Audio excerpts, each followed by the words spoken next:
पूजा के दिन नजदीक आ रहे थे। सुरेश बड़ी मेहनत से दिन रात एक करके बांस के सूप और दौरा तैयार कर रहा था, पर आज वो जब उन्हें बाजार में बेचने गया तो एक भी दौरा और सूप नहीं बिका। वो थका हारा घर वापस लौट आया। अभी छठ पूजा को 3 दिन बाकी है। छठ मैया का नाम लेकर कल दोबारा फिर सूप और दौरा बेचने जाना। मुझे विश्वास है छठी मैया हमारी सहायता जरूर करेंगी। माँ, छठ पूजा में तुम खीर पूरी बनाओगी ना? हाँ, मुझे भी खीर पूरी खानी है और मुझे 2 कटोरी भर कर देना और भानु भैया को 1।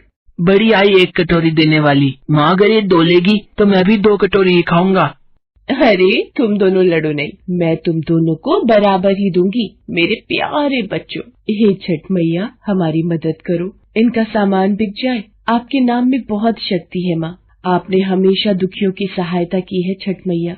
सरला छठ मैया को याद करती है और उनसे प्रार्थना करती है। उधर सुरेश बांस से बनाए सूप और दौरा बेचने निकल पड़ता है। दौरा ले लो, सूप ले लो। बहन जी क्या दूं? कुछ खरीद लो भैया जी, आज सुबह से बोनी नहीं हुई। सुनो जी, बड़ी दुकान से खरीदेंगे। पता नहीं ये बांस की टोकरी तो पुरानी लग रही है और सूप भी मैले हैं। भैया ये बांस कच्चा इस्तेमाल किया हुआ है। नहीं, हमें नहीं लेने। अरे खरीद लेती, उस बेचारे की भी थोड़ी कमाई हो जाती। ले लो भैया सूप, ले लो बांस की टोकरी ले लो। सब लोग बड़े बाजारों से खरीद रहे हैं, क्या करूं छठी मैया, मेरी मदद करो माँ, कोई भी नहीं खरीद रहा माँ। सुरेश निराश होकर घर वापस आ जाता है। कुछ खाने को नहीं है जी, थोड़े से चावल रखे थे, भानु और सोनम को उबाल कर दे दिए हैं। सरला छठ मैया का नाम लेकर ही आज भी ये टोकरी और सूप बेच रहा था, पर किसी ने भी नहीं खरीदे। तुम कहती हो छठ मैया बहुत दयालु है, वो हम गरीबों की जरूर सुनेंगी, पर अगर कल भी मेरी कमाई नहीं हुई तो मुझ गरीब की छठ पूजा का क्या होगा? कैसे छठी मैया को खीर पूरी और ठेकुआ का भोग लगेगा? शांत हो जाइए, कोई बात नहीं। छठी मैया को हम प्रेम और भक्ति से एक फूल भी अर्पण करें तो वो प्रसन्न होती है। अब सो जाओ, फिर सुबह तुम जल्दी उठ जाओगे। सुरेश का मन परेशान था। सरला भी सो रही थी और सुरेश सुबह तड़के ही उठकर घर से निकलने लगा। अभी तो 4 बजे हैं, आप बहुत जल्दी उठ गए। हाँ, मैं सोच रहा हूँ बाजार खुलने से पहले ही पहुँच जाता हूँ। सुबह सुबह लोगों का आना शुरू होता है, शायद कोई खरीद ले। सूप ले लो, दौरा ले लो। ए छठी मैया, आज कोई ग्राहक आ जाए, मेरी विनती सुनो मैया। घर पर सरला भी सोच में होगी, मैं आज खाली हाथ घर नहीं जा पाऊंगा माँ। टोकरी और सूप लेकर बैठे बैठे सुरेश को शाम हो जाती है, पर ना जाने लोग उसकी ओर देखते और मुंह फेर कर सामान अच्छी दुकान से खरीदने लगते। शायद बेचारे गरीब सुरेश के फटे हाल कपड़े और मैली चप्पल देखकर ही लोग उससे कुछ भी नहीं खरीद रहे थे। वो बेचारा भी क्या करता, भला उस गरीब पर कौन दयालु होता। सुरेश हिम्मत हार चुका था। वो रोने लगा और अपना सामान लेकर वापस घर चल पड़ा। मैं घर जाकर बच्चों को क्या जवाब दूंगा? सरला का छठ पूजा का व्रत है, वो शाम को क्या खाएगी? ए छठी मैया, हम भक्तों के विश्वास की लाज रखो माँ। कहाँ हो मैया, मेरी मदद करो मैया। रोते रोते परेशान हालत में सुरेश घर की ओर जा रहा था। अचानक चक्कर खाकर वो जमीन पर गिर पड़ा।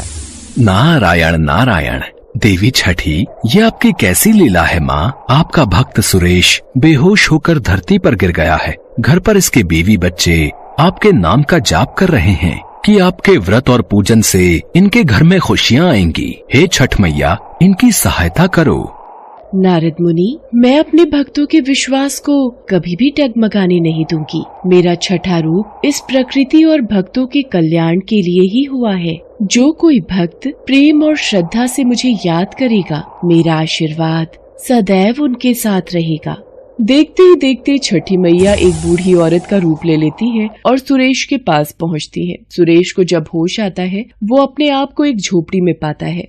आप कौन है माँ, और मैं यहाँ कैसे आया? बेटा, तुम रास्ते में बेहोश हालत में गिरे हुए थे, मैं ही तुम्हें यहाँ लाई हूँ। माँ, आपका बहुत बहुत शुक्रिया। अब मैं चलता हूँ, घर में सरला और बच्चे मेरी राह देख रहे होंगे। आपने मेरी मदद की माँ। मेरे पास उपहार स्वरूप में आपको देने के लिए ये दौरा और सूप है। माँ, ये एक दौरा और सूप आप मेरी तरफ से रखो। आज छठ मैया की पूजा है, आप भी तो माँ समान हो। खुश रहो बेटा, ये उपहार मुझे बहुत प्रिय है। ये लो बेटा, ये पोटली में छठी मैया का प्रसाद है, इसे मेरी तरफ से रख लो। बूढ़ी अम्मा से विदा लेकर सुरेश अपने घर की ओर चल पड़ता है, पर अभी भी सुरेश चिंता में ही था। देवी छठी, क्या सुरेश आपका आशीर्वाद पाकर चिंताओं से मुक्त होगा? नारद मुनि, मेरे भक्त संपूर्ण विधि विधान से मेरे व्रत को रखते हैं। सरला ने भी मेरे नाम का दीपक जलाकर मेरी पूजा की है, फिर भला मैं उसे पूजा का मीठा फल दिए बिना कैसे रह सकती हूँ। और फिर छठी मैया मुस्कुरा देती है। उधर सुरेश घर पहुँचता है।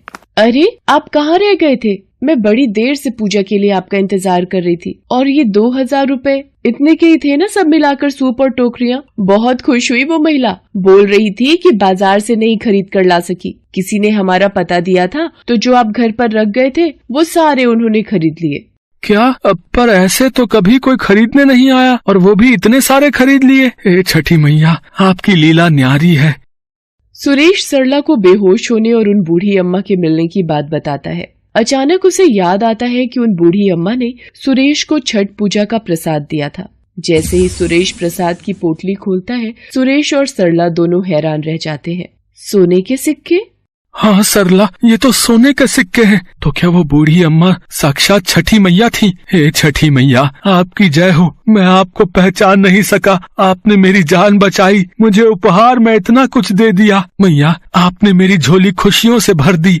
और वो जो घर पर आई थी, क्या वो भी छठी मैया थी? सुनो जी, छठी मैया ने हमारे जीवन में खुशियाँ दे दी। सरला छठी मैया को प्रणाम करके उनका व्रत और पूजन संपूर्ण करती है। बच्चे भी बहुत खुश थे।